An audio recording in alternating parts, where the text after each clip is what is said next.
The 4 contracts singled out by the Principal Auditor relate to the Northern Defences, Digital Health Records, Occupational Health Services and the Waste Management Facility. In each case, the head of procurement was either not consulted or his advice was ignored. None of the contracts included a VEAT notice, a document that explains why standard competitive procedures were not followed, and so ensures transparency and regulatory compliance. The Northern Defences contract was awarded to Fortress Attractions Limited through an expression of interest process rather than a formal tender. The Procurement Office was not involved, and the head of procurement only learned of the award through a government press release in October 2024.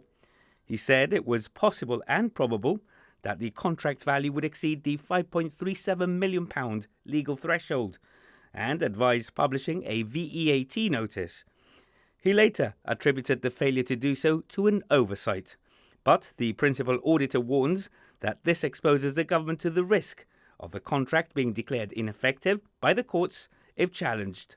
Mr. Peter Cabezuto, who is listed as Director for Fortress Attractions, was an election agent for the GSLP Liberals at the last election.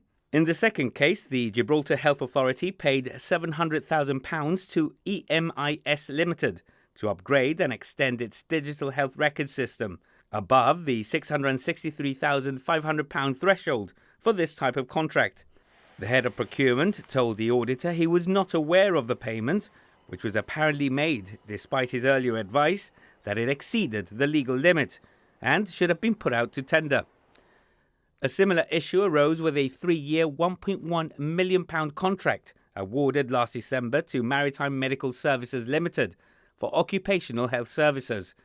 The auditor describes the decision to ignore the head of procurement's advice to retender and to exclude the Procurement Office as concerning.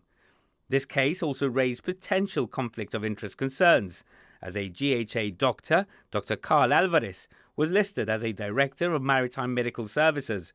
The doctor was later granted a 3-year career break, effective from the start of the contract.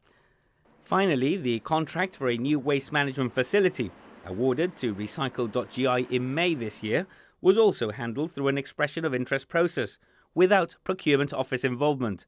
The Chief Secretary cited strategic national importance, the need for resilience and contingency planning as reasons for not tendering the project. However, the head of procurement maintained that given its potential value, the contract should have been formally advertised.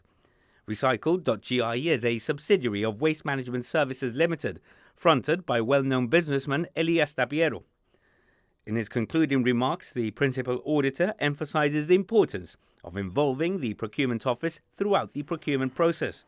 He says the government has exposed itself to reputational risks by failing to ensure transparency in the award of contracts for goods, services and works, and recommends that the head of procurement review the Purchasing and Procuring Policy to incorporate the necessary changes.